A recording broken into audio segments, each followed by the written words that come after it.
Okay, y'all, so I'm sick, so my voice is gonna sound strange, but today I wanted to talk about one of my favorite Soviet movies that I think is an absolute masterpiece. It is a very comfort movie to me.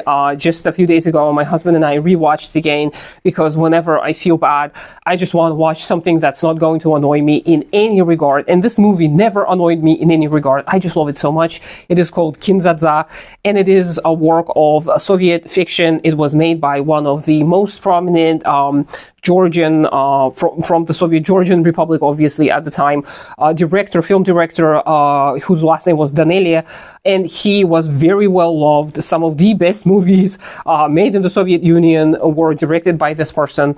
I am going to include a link to this video down below. It has English subtitles. It is going to be a little bit harder to understand if you don't know much about the Soviet Union. If you don't know Russian, the translation may not give it justice, but still, do try and watch it. It is so great. It's so funny. It's so heartwarming.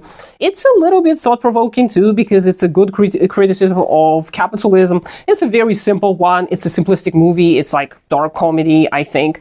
And it is a dystopia as well, which dystopias and comedy, they don't usually mesh well together, right? But this one is so brilliant. It's so beautiful. It was made in 1986, a year before I was born, which goes to show that even in the latter periods of the Soviet Union, they were still capable of making some amazing art, despite all the ideological rot that's already been happening. It features one of the Soviet Union's most well-loved actors, Leonov. I keep forgetting everyone's first names, but if you Google them, if you Google the picture, you will see them. You've probably seen them before. By the way, Leonov, he did voice Winnie the Pooh. I did mention that before. And he is in this movie, and this movie is just so amazing. I'm going to spoil it, but it's still very much worth a watch. There isn't really any kind of twist or mystery to the movie, so it's a little bit harder to spoil, in my opinion.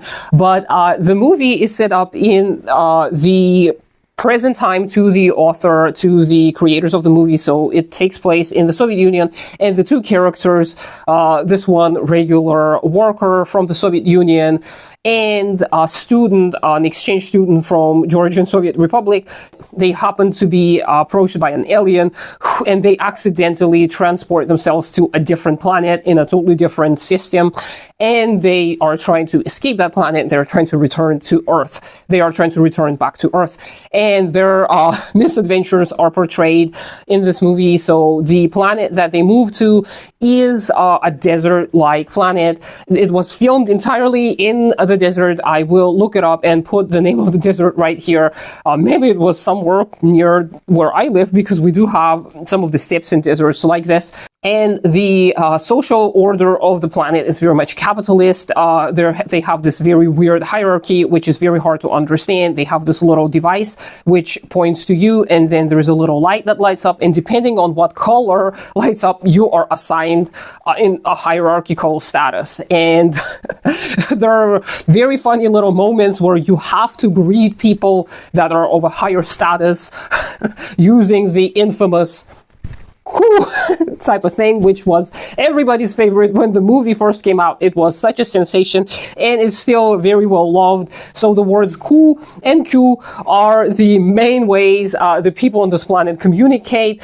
They are, well, they're not people, I suppose, but they look like people. They actually are capable of telepathic communication, so apparently they use words Q and Q just for fun, I guess, for just to be able to use their vocal cords, but they can read each other's minds, and therefore they don't trust anyone, because everybody always thinks of nonsense to kind of skew everyone else's perception of their brainwaves, and they are also always lying in their minds. And there are only a couple of brief references to this, but you can kind of assume this from the context, because they're not very trusting.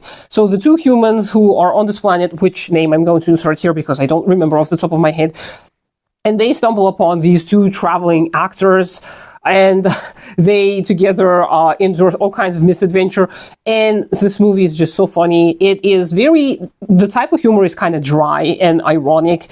It's never in your face, and I love it. I just love it. And the way the characters speak, so the aliens telepathically are able to learn the languages of the people obviously pretty soon, so they start speaking to them in human language, in Russian, and they also pick up on the Georgian from the student's mind, and it is one of the running jokes because they do use some bad words that he was thinking apparently, and it is so well used. All the humor surrounding the language is just brilliant, and the way that they communicate, it has become so iconic that the usage of the word родной has really increased, I think, after this movie was released.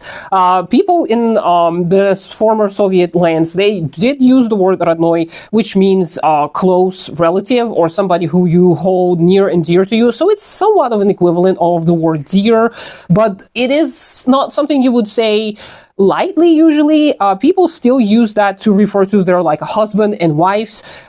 I can call my husband родной, I suppose, but after this movie people start using this word ironically all the time, because one of the aliens, I mean both of the aliens use the word родной all the time, and it's just so interesting. It is such a little nuance that just shows you, because they don't use it, they use it almost like a derogatory term. So after this movie people started using this word a lot more in a derogatory form.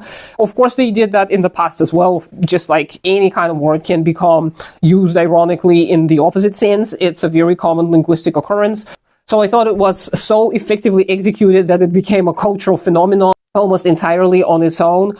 All the usage of the small details of the movie are so well thought out. The people who are on the lower rank of the hierarchy, they were born on a different planet and they're almost like a slave class on this planet. They all have this little thing, which name I'm going to insert here, and it has a little bell. So it's like a reference to cows and bells, and they have to like make a little sound with it sometimes to entertain the higher classes. There is also a reference to different color pants and how they signify your class status. And to the Earthians, to the people from Earth, they keep on asking, like especially the student, he keeps on asking like, what are these standards and these divisions based on? Are they racial? Are they ethical? What are they?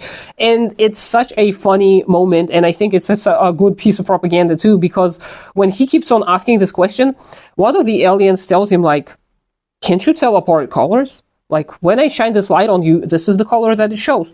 Can't you see the difference between colors? And I think it's such a simple yet brilliant analogy to all of the current modern divisions that still happen. So again, I think this movie ideologically is spot on. I think it's very spot on with the criticism of capitalism, because it portrays this society as being very much non-functional. Everyone is afraid of the police. The head of the state is this insane figure who barely even appears, but everyone is so afraid of him. And he is portrayed as being completely useless. When the Earthians plan their escape and they're finally able to, do something about it, they threaten the head of the state with this weapon. And this head of the state is portrayed as an absolutely hapless, helpless, almost like an infantile, like baby-like figure. And this one of the final scenes is when they entered his room and he's in the pool sitting just like playing with his pet human, and they just tell them all to get in the pool, and they do, and they just like start staring at those intruders so innocently. And I love this portrayal because it makes fun of the ruling class. It shows them as what they are: useless, hapless, stupid type of individuals that we don't need. And I love that. I just love this little touch. The exaggerated punishments for misspeaking, for speaking badly about the government or the police, I also do appreciate, just because they are poking fun at the existing, at the time and currently still, punishments for basically freedom of speech. How many of the capitalist governments, even though they always talk about how freedom of speech is the most important thing, but there are laws that are established against people's freedom of speech, like in the UK, the Anti-Terrorist Act that very recently passed because of the pro-Palestinian protests getting out of hand, according to that government. So yeah, I love this critique. It's very in your face. It's not subtle at all. And I think that because of how obvious and in your face it is, some people do miss it. They're just like, some people, my husband said, even thought that this movie must have been a criticism of the Soviet government, but it's so silly to assume that, because this is obviously against the police states like the United States, and it's very obvious if you watch this movie. Now, of course, it lacks depth in its ideological analysis because it's a comedy. It's not supposed to give you an ideological education of any sort, but I think it does its job very well. I think that Vygotsky would absolutely approve of this comedy because in the form and the content, it is a brilliant satirical portrayal of the social ills that were still present in the USSR, especially in the 80s. And this criticism withstood the test of time. It is still very valid today, and it is very funny. It's lighthearted. It also does a good job portraying, you know, the grief and alienation of someone who is stranded on a different planet. It is a very different take on the whole alien trope, I believe. And there are some twists and turns that are very entertaining and amusing, because on the way home, the Earthians, they do encounter some other planets, and it's very brilliantly done. So I'm not going to reveal any more. I do want you guys to all go and watch it and enjoy it. You must enjoy it. Otherwise there will be consequences. Itzelop is going to come and beat you up at night. There is this whole lingo. There is a whole dictionary that goes with this movie so that you can understand it better. Again, highly recommend. 10 out of 10. Brilliant dark comedy. One of my favorite films of all time. If you watch it, please let me know what you thought, and I hope you have a great day today. Consider supporting me on Patreon. I'm going to start posting videos that are exclusive to Patreon, so if you're interested in listening to me talk even more, please subscribe. It's going to help me out a lot. But do take care of yourself and your community first, and I'll talk to you sometime later.